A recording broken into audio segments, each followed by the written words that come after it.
atas kekerasan dan pembunuhan seperti ini.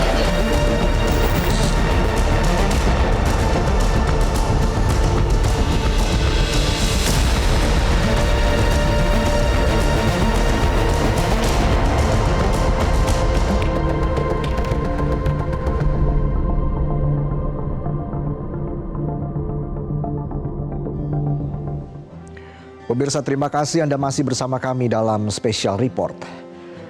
Penyebab kematian Ismail Haniyeh masih menjadi perdebatan karena ada perbedaan laporan mengenai penyebabnya. Ada dugaan kematian pemimpin Hamas terhadap dugaan kematian pemimpin Hamas Ismail Haniyeh yang tentunya masih menjadi teka-teki. Apakah ia meninggal karena di rudal begitu ya tempat tinggalnya, atau memang ada bom yang ditanam di tempat ia beristirahat di kota Teheran, Iran.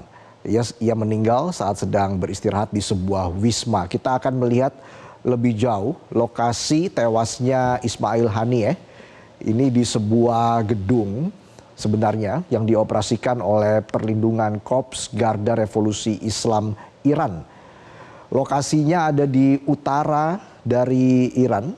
Ini tepatnya ada di wilayah Neshat, ada di Teheran Utara, di wilayah Teheran Utara. Menurut informasi, Haniyeh sering menginap di wisma tersebut ketika berkunjung ke Teheran. Wisma ini memang sering dipakai begitu ya untuk menjamu tamu kenegaraan, bahkan untuk lokasi retret dan juga pertemuan-pertemuan rahasia. Tidak jauh dari pusat kota Teheran, ini hanya sekitar 15 menit, dan kita akan lihat kondisi foto gedung tempat Ismail Haniyeh menginap dalam kondisi setelah meledak dan sebelum diledakkan. Media Turki Anadolu Agency telah mengonfirmasi bahwa gambar ini merupakan tempat tinggal Haniyeh saat ia dibunuh di Teheran, dengan lantai atas gedung terdampak serangan. Foto satelit menunjukkan bangunan tempat menginap Haniyeh memiliki fasad besar menghadap ke arah kota, sebagian lagi menghadap ke pegunungan.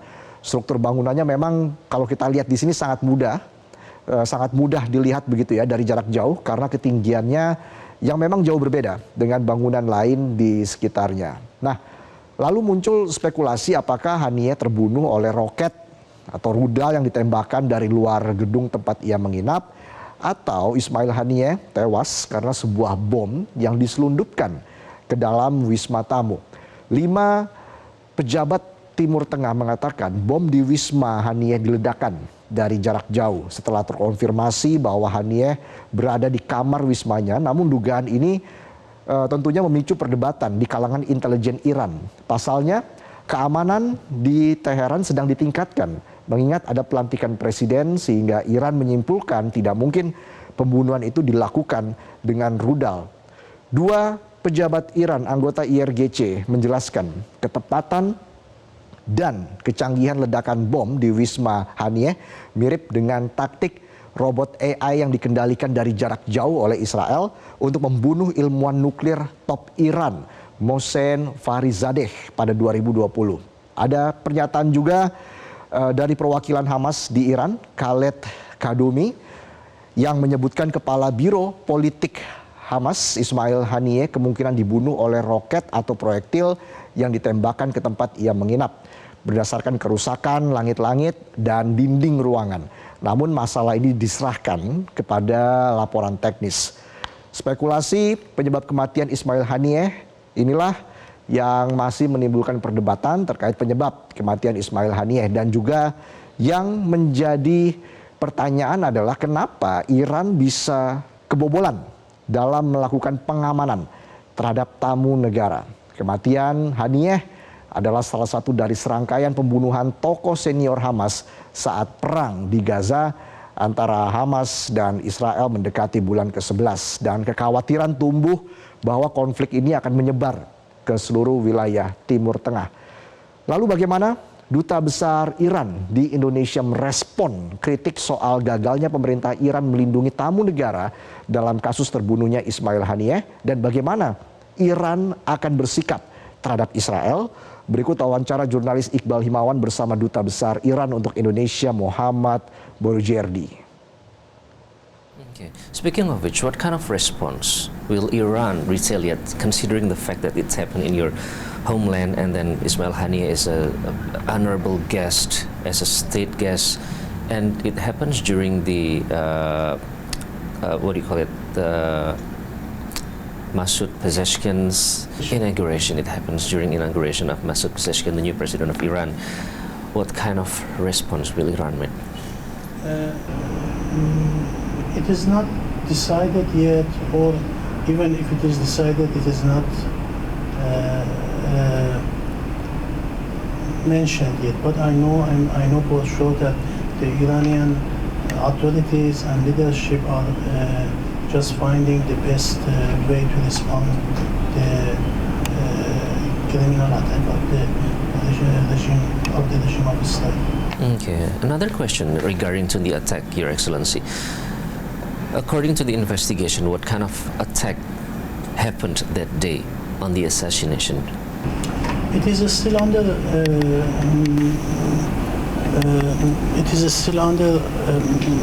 investigation, and experts are working on it.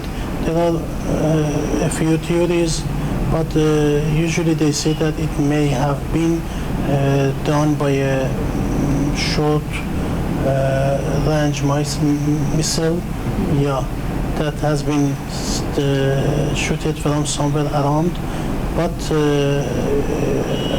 the information is not clear yet. It is under investigation, and as soon as we receive the clear information about that, we are going to just tell everybody about how is the situation. Yes. The place where Haniyeh stays, it's in the northern Tehran. Yes. It's usually where all the top officials and also foreign diplomats stays. So which means it has, a very tight security. And then is there any evaluation on the military security of why this attack happened? The place was not very clear for everybody, because it was not a usual accommodation facility for all the diplomats and high-ranking officials that go to Iran. They tried to make it some secret place, but we don't know how it has been disclosed for the enemy. And as I mentioned, the security was not very bad, but we did not expect from the Zionist regime of Israel to do terrorist attack inside Iranian territory. So maybe somehow we are shocked about the incident. Okay, you are shocked. And then how do you answer, criticize from the people that says that Iran failed to protect the state guest? Maybe the best answer is from the daughter of Ismail Haniyeh. She told that Iran did their best to protect Ismail Haniyeh, but it was the criminal regime of Israel that they do terrorist attack everywhere. You know that it is not only Iran. They have done terrorist attack against the leaders of the Palestine in many countries. If you go to the history, you can see that even many Arab countries, even European countries, wherever that the Palestinian leader went, Israel tried to just make the terrorist attack against them. So it is not the first time, but we are very sad about that. We are very sorry about that. But the daughter of Ismail Haniyeh answered this question very better than me. Okay, and not only this assassination, before that Israel also attacked Beirut, Lebanon, and then that Lebanon is the original ally of Iran, together with also Yemen and Iraq. So will there be any meetings to talk about the proper response between Iran and its regional allies such as Yemen, Lebanon and Iraq? For sure there are some negotiation between we call them the axis of residents against Israel. But I'm in Indonesia. I don't know how it is going to happen, how they are going to negotiate with each other or collaborate with each other, and which country is the host. But I know that all the Islamic countries are discussing to each other about this matter, and they are going to find some way to just respond to the Zionist regime of Israel. Okay, Your Excellency, we have something in common in terms of our support toward Palestinian. So we're doing everything for the Palestinian cause. So that's why you're wearing a Palestinian shell right now, and with Ismail Haniyeh. But let's talk about the ceasefire talk. What do you think will happen to the ceasefire talk, considering the fact that Ismail Haniyeh is actually the main negotiator for this ceasefire talk so far? And then after he's got assassinated, what do you think will happen to the ceasefire talk? Ceasefire talk between the Zionist regime of Israel and Palestine. I think if any kind of talk with Zionist regime could do some successful ceasefire on it, anything, I mean it's 76 years that Israelis has occupied the lands of the Palestinians, and many times they have discussed with each other, many times they had the peace talk. There were a lot of resolutions from the United Nations, from other international organizations, but now we know that no kind of talks and no kind of resolution and anything is going to be respected by the regime of Israel.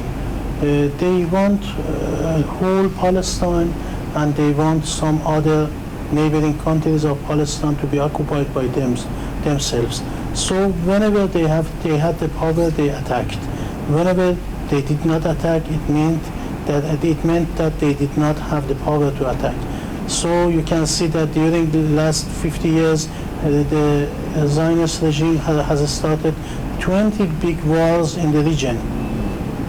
And it means that whenever they felt that they can occupy some lands, they have attacked. It means that no negotiation, no ceasefire is going to happen in the region for permanently or for long term, because the Zionist regime of Israel is not going to accept anything. They are just following the ethnic cleansing, and they want whole region. So that's the idea. So you don't believe they want peace, right? I am sure and I believe that no kind of peace talks, they will be serious in that. If they participate in the peace talks, they want just to buy time to be powerful enough to attack again. Okay, and then Your Excellency, public concern is about the next escalation that might happen is resulting in an all-out war in the Middle East. So what's your take on that after all of this happened?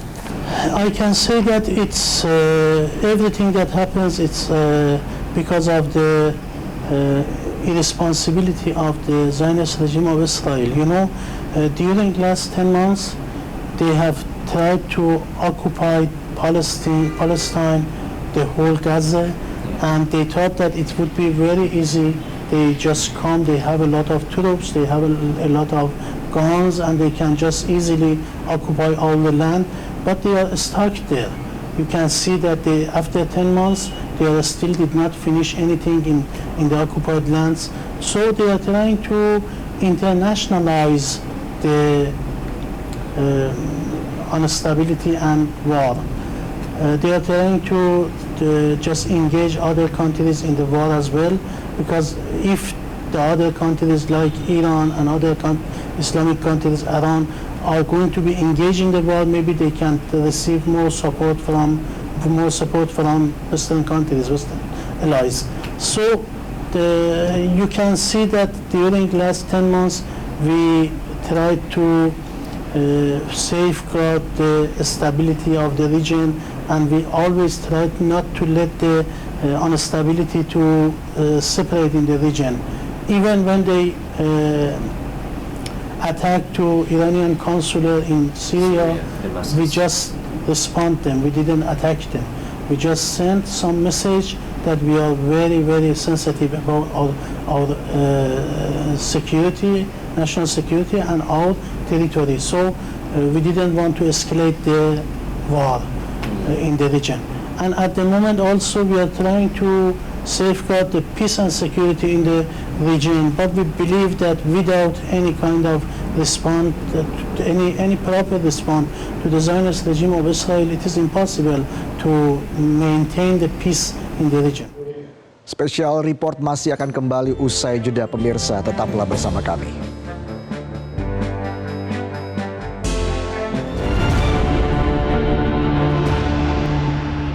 Jelajahi cara baru mendapatkan informasi. Download Metro TV Extend sekarang.